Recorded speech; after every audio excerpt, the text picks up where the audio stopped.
Hello, hello. My name is Mayor Watt. I am the mayor of ohmTown, and that's ohmTown right there. But I stream here on Twitch, twitch.tv/ohmTown. I know if you're watching this as a VOD, then you're wondering why I even say that. Well, it's because this is also a podcast over at Apple Podcasts and Google Podcasts and Spotify, and also a YouTube channel. So you can go to youtube.com/ohmTown. It'll have this. I'm trying something new. It's a different browser. I'm using Brave. I just fired it up last night, as a matter of fact. And so I'm going to hope that the way that this works, it doesn't break anything. But at any rate, I'm going to get into it. I have a meeting that I need to go to. This is almost becoming standard fare now that I am doing this sort of in the middle of the day. So at any rate, today is April 26th, 2022. This is episode 116 of the ohmTown Daily News Show. If you are interested in any of the topics, go over to ohmtown.com. There's a bunch of stuff there. We're talking over 250,000 articles. Actually, just little snippets. I link to the source because I don't want to aggregate all of the news. I want to link to it and then talk about it here live on Twitch. And so you can actually continue the conversation over on ohmTown, or you can go to the various other locations where ohmTown exists. So, but definitely go sign up at ohmtown.com, become a citizen, and keep in touch. There's also a Discord, but you can get there via ohmTown. At any rate, and the show notes has the Discord there too. Man, what a vamp, right? So let's get into today's news. It's pretty focused, but we're going to get there. The first article is in the Hatch Ideas channel. There it is in chat. Airlines are flocking to Elon Musk's Starlink internet service to provide free and fast Wi-Fi to passengers. It says Elon Musk SpaceX has signed deals with 2 U.S. airlines to provide Starlink Wi-Fi service on passenger planes. Delta Airlines has conducted exploratory Starlink tests. CEO Ed Bastian confirmed with the Wall Street Journal. Starlink's proximity to Earth and speed make it an attractive option for airlines that want better Wi-Fi options. What a deal. Let's click the link. It'll take us over to businessinsider.com. And Taylor Raines is the author of the article. Let's see here. I doubt that they're going to talk about how much money was transacted, but anything that makes life on a plane more bearable is a win. It happened to be Starlink. Who knows? I don't know if the price is going to be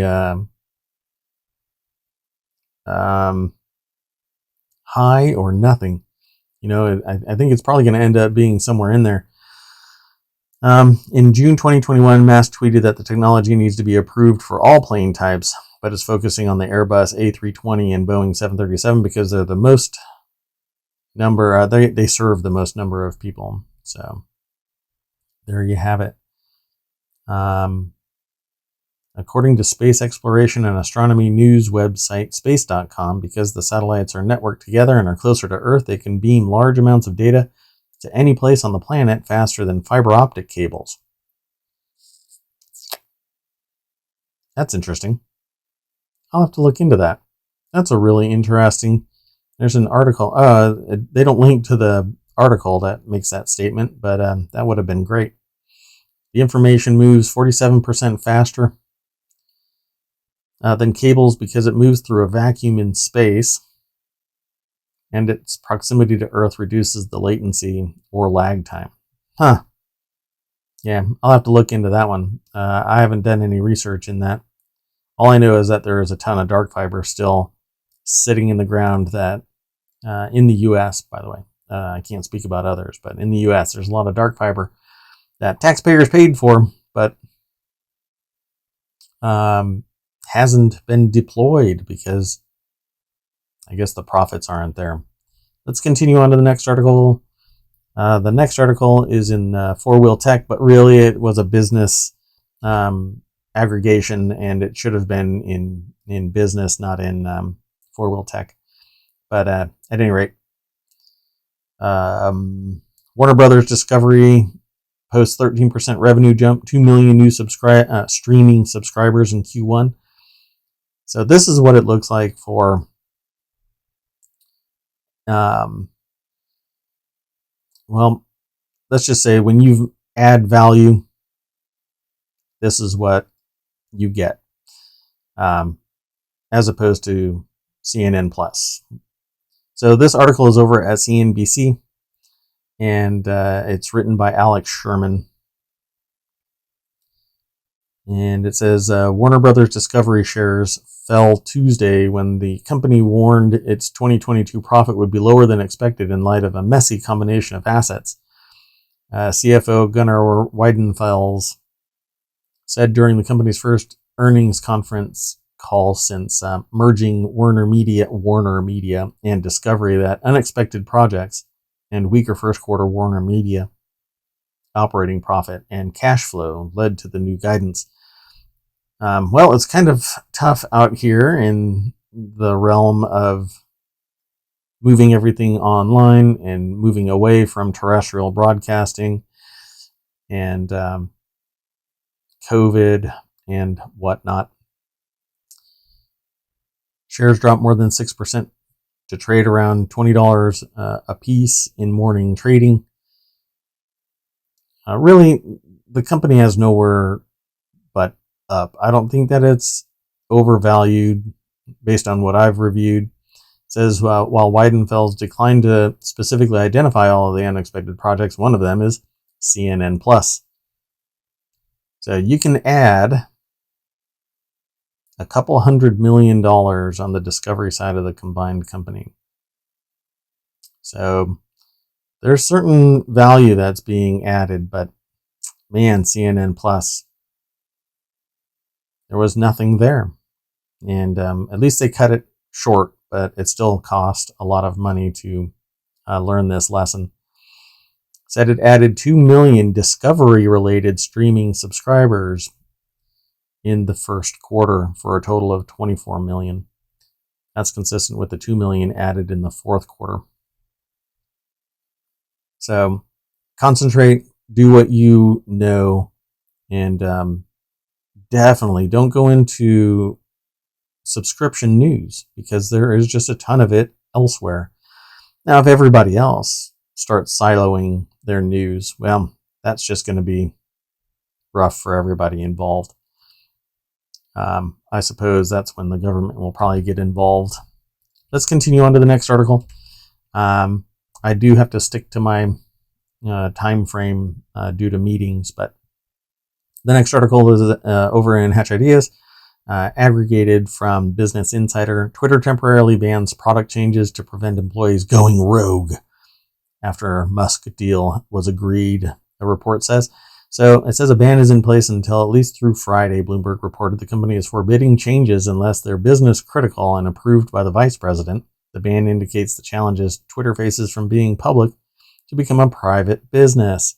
Because if you haven't learned about this yet, Elon, and I don't know how you could possibly not, by this time, you should probably know, that Elon Musk purchased Twitter for $44 billion, along with some other private investors, and acquired it wholesale. So now Twitter is a private business. Well, it will be soon. Some paperwork needs to be signed, but that's about it. This is an article over at Business Insider by Aruba Jamal. And there isn't really much to it other than the fact that it went for $54.20 a share on Monday. That was the tender that was offered by Musk a while back. At any rate, who knows what is going to happen? There is some news what is planned, but we don't know what's going to actually happen. All I know is that, maybe somebody else will spin up a Twitter competitor and start sucking some of the customers away from Twitter. Again, my only problem is I'm not fond of hostile takeovers born simply because of money and good luck and timing. I mean, honestly, who knows what would have happened with Tesla if Elon Musk hadn't taken it. SpaceX is another thing altogether. That almost fell on its face until a NASA contract came through, and it would have taken Tesla along with it. And this is a leveraged buyout as well. So hopefully this remains sustainable and people don't leave over to something else. But the problem here is it's gone from a publicly traded company with having to publicly disclose various minutiae of the company to privately held, which can just stifle any discussion about the internal machinations. There is zero accountability to third parties other than the stakeholders that already are invested in the company, because everybody else is gone. There are no more investors except for the ones that offered up that $44 billion. And again, it's leveraged, so if this falls on its face, it's going to take other things with it. But we'll see here in a later article. There might be some, I don't know, benefit, maybe. Let's continue on. The next article is in the Hatch Ideas channel again. 5 reasons narcissists are successful at work and what you can learn from them. Amy Morin is a psychotherapist, author, and the host of the Very Well Mind podcast. She says despite their negative traits, narcissists can often be successful in the workplace. This is due to their charisma, extreme self-confidence, and willingness to take big risks. It's tough to work with a narcissist, but it can be even tougher watching them get ahead at work as a result of their narcissistic behavior. So let's click this link. It takes us over to Business Insider. It's a big day for Business Insider today. Amy Morin is the author. And let's see. They embellish their accomplishments. They take big risks. They're good political actors. They believe in themselves, and they're undeterred by rejection. And then they talk about dealing with the frustration. So those were the 5 traits, but the article goes into greater detail about those 5 traits. So go over to Business Insider and check it out. 5 reasons narcissists are successful at work. The next article is in 4-Wheel Tech, but it's really, again, a business news aggregation from CNBC. It aggregated into 4-Wheel Tech for some reason, but it's been remedied now. I just haven't moved this article. Microsoft's $15 billion cybersecurity business is giving investors new reason for optimism. And it says here, security software makers are taking aim at Microsoft now that the company has shown just how big of a target it's become. So let's click this link. It takes us over to CNBC, and Jordan Novitt is the author. And in January 2021, Microsoft CEO Satya Nadella revealed the size of the software company's security business for the first time, and the number was big. Nadella told analysts on an earnings call that the operation had reached $10 billion in annual revenue.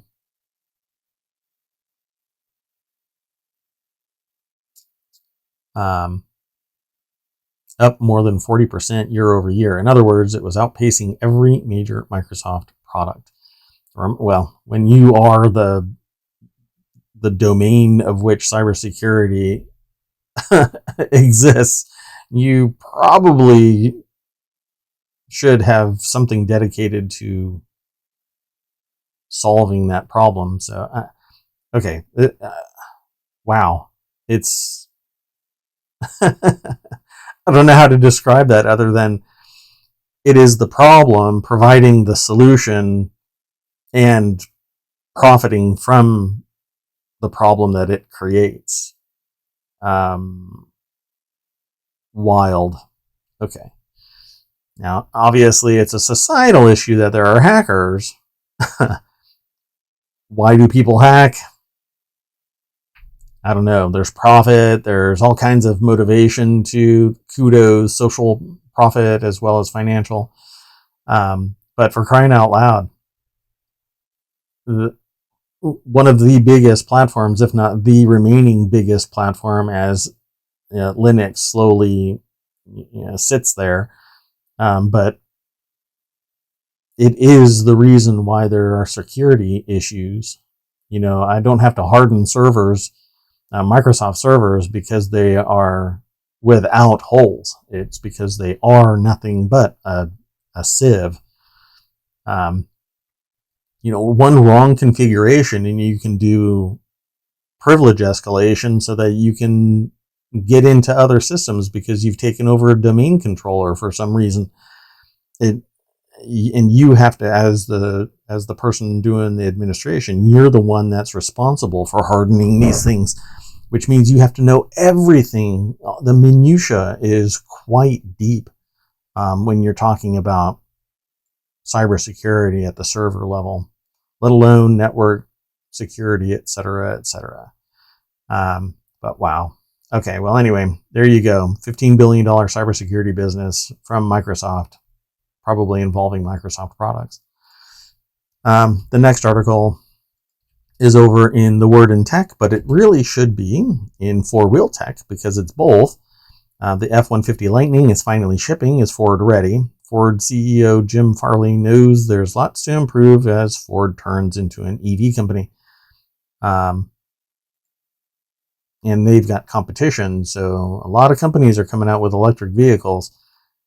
Finally, probably because somehow they've capitalized on renewable energy. This article is over at The Verge, written by Nilay Patel. And it says here, after he ships out all 200,000 pre-orders, of course, demand for the Lightning has been so strong that Ford invested $950 million into factory expansion, adding 750 jobs and doubled production. But some pre-order customers are still having to wait until 2023 to get their trucks. The Ford website says no more 2022 Lightnings are available. I guess they got a pause. Other companies are they're in demand and have several years waiting list for their product, and they're still offering new products. To me, that sounds hinky, but if they can pull it off, I suppose it's not. So the next article is, like, for me, my mindset is, if I have a bunch of back orders, then I should be focusing all of my resources on the back orders. And when I have it under control, somewhere near getting them out the door and not relying on the good nature of my customers. They want it in a timely manner. If you tell them that suddenly you're back ordered by 2 years, you have to rely on their goodwill or refund them the money. Not sure if that's offered. Anyway, in this particular instance, they're investing $750 million. And what I'm talking about is not Ford, but at any rate. This next article is over on Warcrafters. Large Steam Deck update makes it more secure, easy to use, and extends battery life, which is awesome. Valve continues to update the Steam Deck at a steady pace, delivering improvements and patches for the handheld gaming PC, molding it ever more into fully fledged console in its own right. So let's click the link. It'll take us over to PC Gamer, and Jacob Ridley is the author that made that little paragraph there that I said. And the Steam Deck isn't anywhere close to its final form. Dun dun dun. Hadouken. Anyway, since there is so much to cover, let's get right into the new features worth knowing about. And they go through this list of updates. And they also link to the actual patch notes from from the Steam Deck website from Valve. Anyway, yeah, go check it out over at pcgamer.com. There's a whole lot more to it, but it's an evolving product. It's kind of like its own early access. So updates are going to be coming to it. The dock has actually been modified already, and it hasn't even launched yet. But we're going to continue on. The next article is in Stock Marketeers, Next Avenue, the inspiring stories of 3 entrepreneurs who started their businesses after age 50. They are part of a swelling rank of 50-plus entrepreneurs, new small business owners, solopreneurs, and self-employed. Click that link and takes us over to MarketWatch. And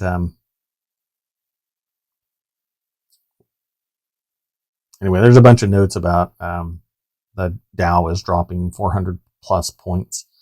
I'm not keeping tabs on it during the article, or during the episode, but I'll take a look later and happy to chat about it if you are oh so motivated. This is an article over at MarketWatch written by Chris Farrell, and has a bunch of people, 3 people. It says this article has been reprinted by permission from nextavenue.org. You'll have to go over and read the rest of this article. I don't read the entire article on the air, and I don't discuss the minutia of it, but it says Carlin Bengston, age 59, retired in September 2019 after a nearly 27-year career as an engineering program manager with Medtronic, and then launched their own enterprise, Dine for Dinners, in June 2020, despite the pandemic. Let's see. Who else is in this list? Yeah, it isn't easily reviewed. So Jennifer Dorr, age 54, pursued her dream not long after she and her husband moved from Jersey to Pinellas County, or Pinellas, I think it is. I keep forgetting how to pronounce that.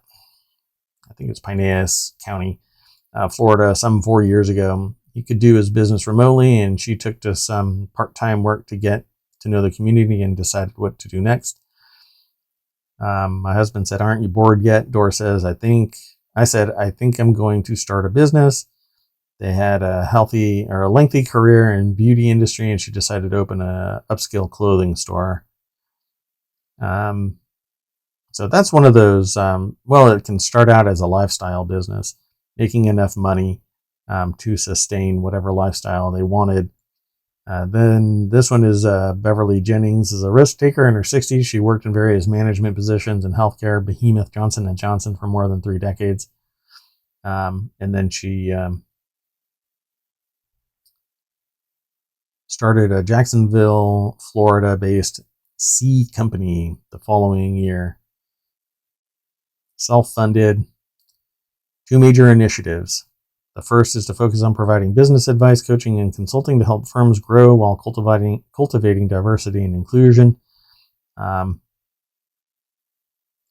Many of her clients are women-owned, minority-owned businesses. Her other venture is a collaboration with a group of women-owned businesses and organizations that recently launched a collection of high-end clothing for women. They might need to talk to the previous person, Jennifer Dorr.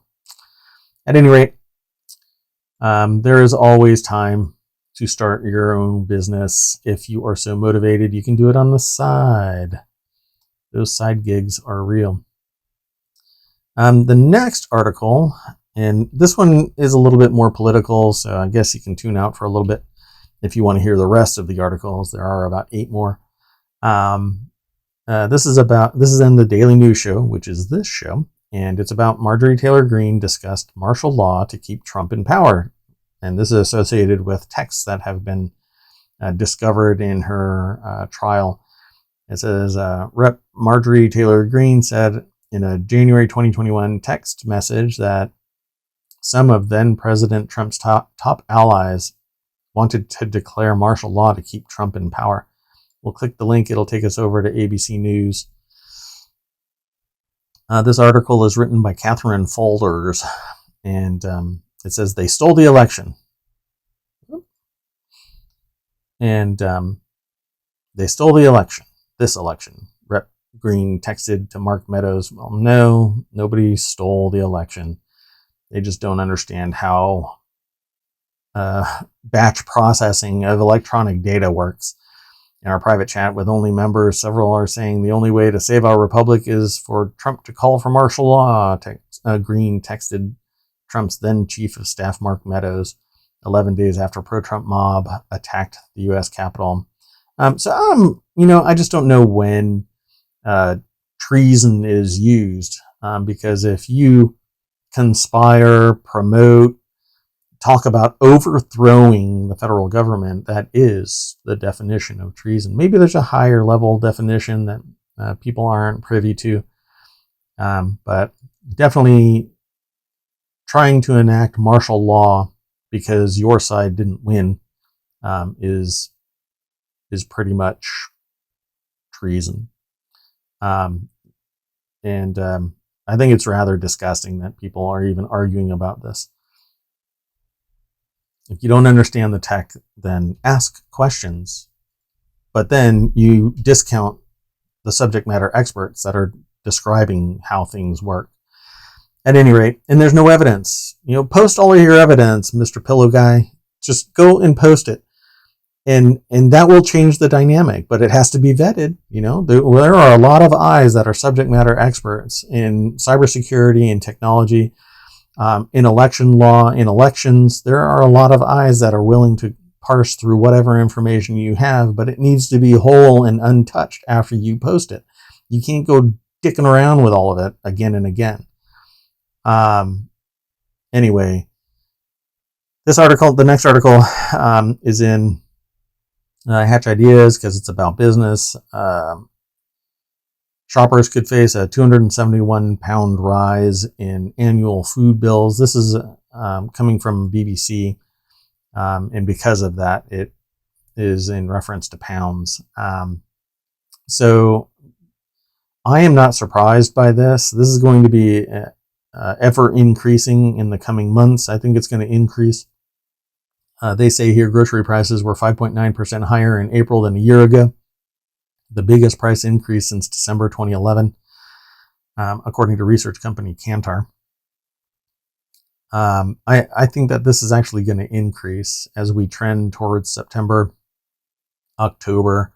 We'll start feeling the real pinch of it in November, based on my evaluation. But I am not in the trenches of economic policy, so I'm just looking at things, and I think it's going to continue to increase. While doors are opening up, it's going to increase. And I've pretty much keyed in on the fact that it is fuel, and profiteering at the fuel processing, manufacturing level. But it's short-term gains, and it's punishing the people that are in the have-not category. The next article is in the Hatch Ideas channel, and it's titled "Government Borrowing Halves as COVID Costs Fall."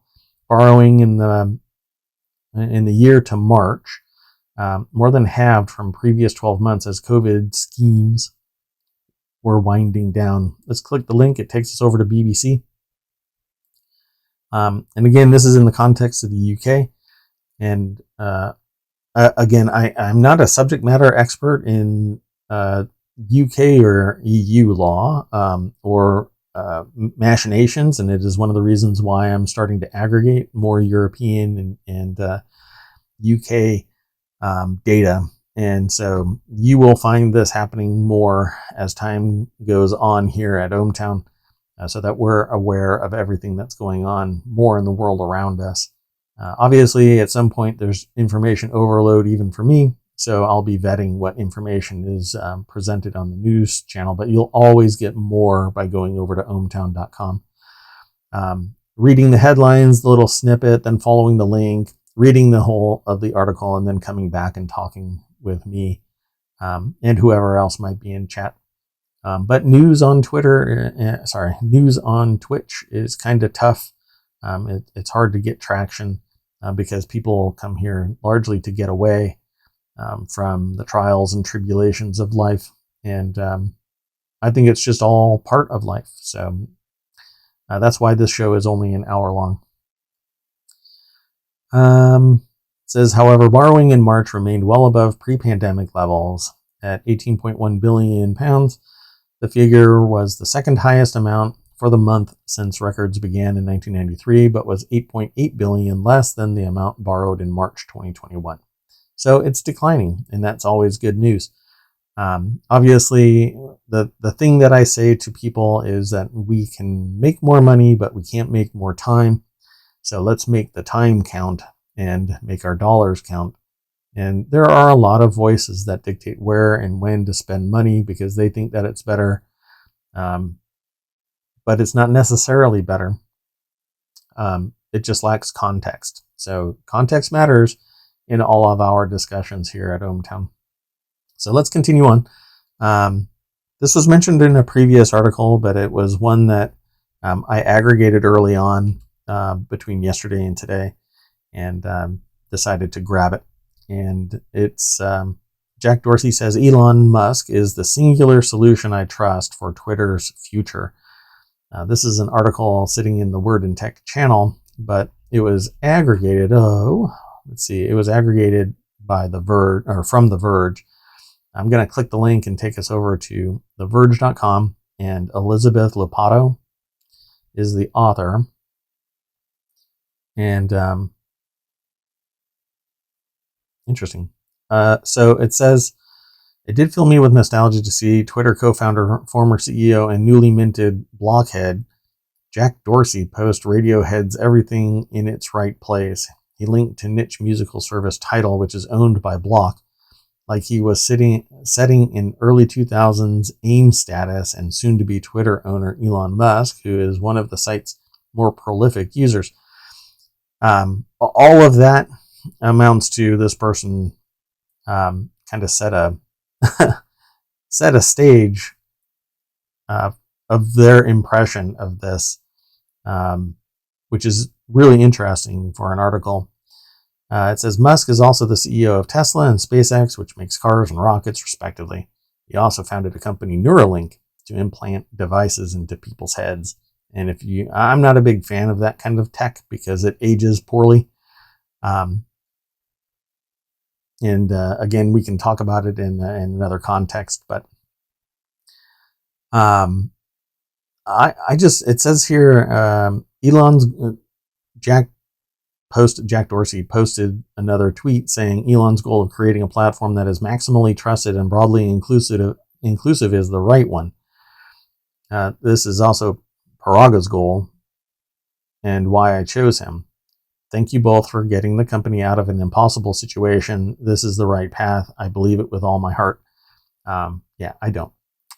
But I'm not the one that founded it. I'm not the one that owns it. I'm not the one that's setting policy and procedure. But I think it has so much momentum that, like AOL, it will persist long after the masses have moved on. Frankly, I think competitors are going to come out of the woodwork because now this is behind closed doors. But we'll see. Again, I can't lock myself down to one thought about this thing. And what I believe will happen and what the reality is could be completely different things because it's just my perception from the outside looking in. I'm not informed about the internal machinations, but I have experience with business and society, sociological forces. So the next article is over in the Warcrafters channel. And it's titled 5 New Steam Games You Probably Missed. And I'll click the link and send you over to pcgamer.com. This is an article written by Sean Prescott and has the the 5 new Steam games. And I'm just going to read the names. You can actually go over to PCGamer.com and read more about it. There's a game called Terraformers, which is a strategy and management game about settling and exploiting Mars. Skamba Snowfall is a narrative third-person adventure. Pardon me. Lila's Sky Arc is a pixel art Zelda-like game with a dreamy color scheme reminiscent of Hyperlight Drifter. Again, that's words from the author of this article. Samurai Bringer is a high-speed action roguelite. N-Cycle Versus is deck building roguelike. There's roguelike and roguelite. Anyway, you can go over and read more about it at PCGamer.com, but those are the 5 games over on Steam as well, so go check that out. The next article is in the Mobile Channel. Washington Crossing to Delaware will be sold at auction, and no, it's not the one that's at the Met. It's a smaller version of the giant painting at the Met, and it hung in the White House for years. Christie's thinks it'll sell for at least $15 million next month. Click the link and take us over to New York Times, where you can see the tiny version. Is this a Delaware crossing for ants? I ask the important questions. Anyway, not the 21-foot canvas that takes up the entire wall at the Met, but the other one, the roughly 3.5 by 5.5 foot version, painted at about the same time in 1851. Emanuel Lutz. It's the first time since 1979 that the smaller version of the painting, which hung at the White House for parts of 4 decades, will be up for bidding, and it is expected to sell for between $15 million and $20 million when it's up for auction next month. One of the reasons why it's become arguably the most iconic likeness of George Washington is because it's showing General Washington as a man of action. Maybe he has like opposable wrists and kung fu grip. I'm not sure. Anyway, kind of a bummer that we're selling the White House furniture, but hey, got to pay those power bills somehow. The next article is over in the Mobile Channel. Here's what's next for Elon Musk and Twitter. Because I'm working kind of backwards, this particular article is just kind of driving home the point that Elon Musk now owns Twitter. And as soon as a little bit of paperwork is processed, let's see if I can get to where the article is. Maybe it's not even on this page anymore.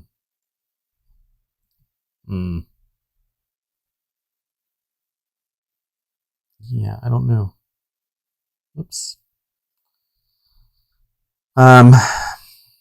Yeah, I'm not sure what that, like I said, I don't read the article beforehand, so I'm kind of a bummer that I missed this one. Let's go on to the next article. There's more on that page, but I'm not going to hunt for it in such short time. The next article is in Warcrafters Nzxt Function Mini TKL Gaming Keyboard Review. They say, this author says, I cannot wait for Nzxt to release the next version of the Function Mini TKL Gaming Keyboard because the first foray into the world of enthusiast keybs is so damn near close to being great. It's ultimately not, but for reasons that will be incredibly easy to fix in subsequent versions of the board. So I'm going to click the link and take us over to this little Nzxt Function Mini TKL Gaming Keyboard review. So what are they for? Great key layout, enthusiast level customization. Volume wheel is ace. Okay.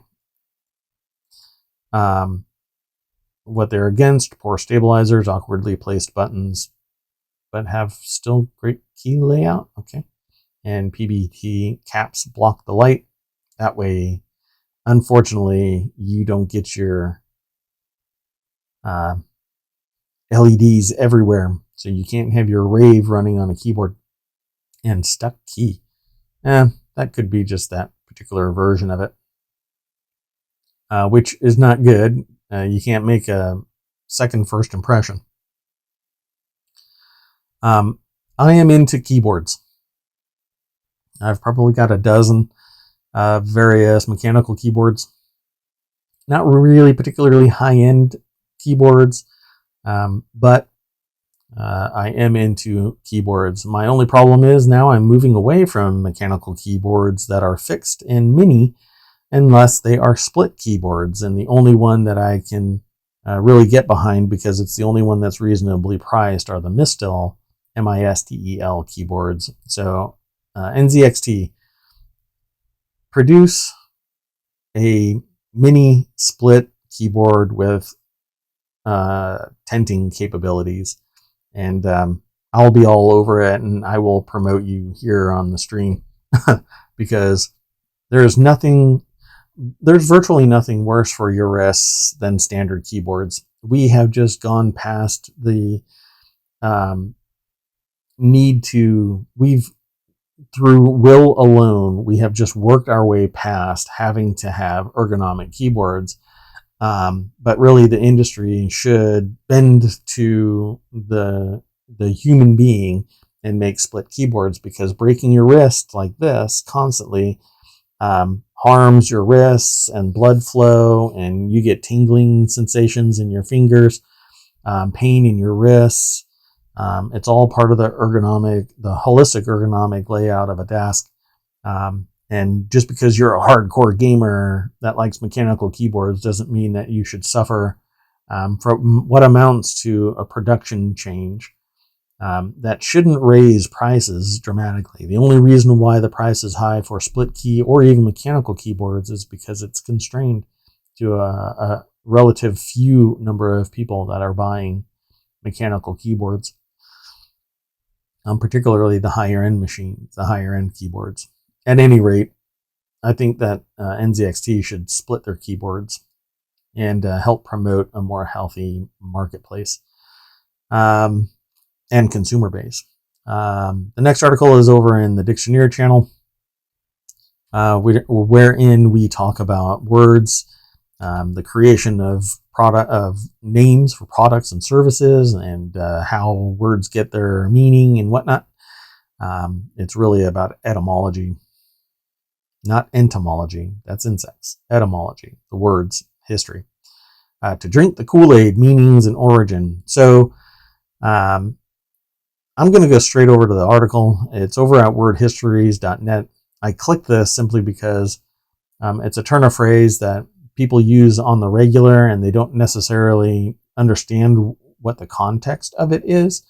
And the context of it really is to commit suicide, mass suicide, because in Jonestown, Guyana, at the People's Temple, which was a religious and political movement, members were either willingly drinking it or forced to drink it, including children.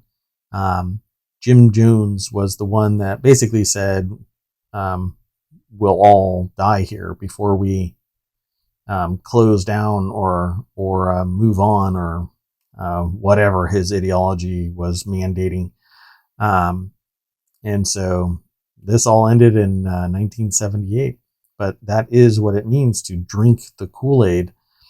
And its additional context is to demonstrate unquestioning obedience or loyalty, which this blind loyalty led to these people dying of cyanide poisoning. Sad turn of phrase, but we use it kind of regularly without really knowing the full context of it because of the age of that phrase. It's just on the cusp of being current, and people just kind of forget about the end of why that phrase came into existence. The next article is in Hatch Ideas, U.S. Video Gaming Industry in 2021, Gaming Devices and Gaming Video Content Viewership Trends. So this is the last article for today, and it's over at Insider Intelligence. And I can only say that it's from Insider Intelligence. I don't have the author for some reason. Must be a composite of everybody providing some information. But it shows here digital gamers from 2021 to 2025, and it's kind of predicted to be flat, 1.1, 1.2% or less growth. U.S. gaming device demographics and trends, video game industry revenue. The pandemic created demand for both video game consoles and cloud gaming. In H1 2020, Nintendo reported a 73.3 year-over-year increase in revenues, much of which were attributed to the sales of the Nintendo Switch, while global cloud gaming revenue grew by nearly $1 billion from 2020 to 2021. This really should be updated with even more current end of 2021 information, but it says additionally, mobile gaming market revenue increased year over year, according to December 2021 data from Sensor Tower. Annual mobile game app store revenues increased 16% year over year on Android and nearly 10% year over year on iOS. So mobile gaming is definitely up, mainly because the technology is there to facilitate it. It hasn't always been there, but as technology grows, so will the market. If the prices are low enough, people will take on that newer technology, and that will drive newer sales because it's more capable of playing games and doing things in general. And they have more stats over at this Insider Intelligence article. But with that in mind, I am going to go back to the very front page. Let me keep going back.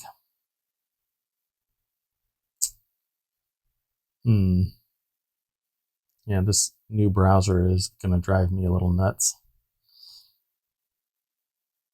because it is not doing what I want. Yeah, bummer. Okay, so this is the Brave browser, and I'm going to take us to the front page of ohmTown, and the Brave browser, which is today is the first time that I'm using it. I probably won't. I won't be using it in the future for the stream, but I evaluate browsers for my personal and business and consulting use, and I hadn't taken a look at Brave for a while, and so I wanted to try it out, and I just happened to use it on the stream. So at any rate, the front page of ohmTown, I just went there, so it has the latest of the news that was aggregated since the show started, and it has such hits as, does a toddler need an NFT? How to reset your Apple Watch passcode. And if you've forgotten it, you're in deep trouble. Ryan Reynolds to receive American Cinematique Award. And Daytime Emmy sets CBS ceremony date as Natus names Lifetime Achievement honorees. And there's going to be a whole lot more by the time you go over to ohmTown.com. So with that in mind, I want to thank you very much, and I will see you tomorrow at 11 a.m. Bye-bye.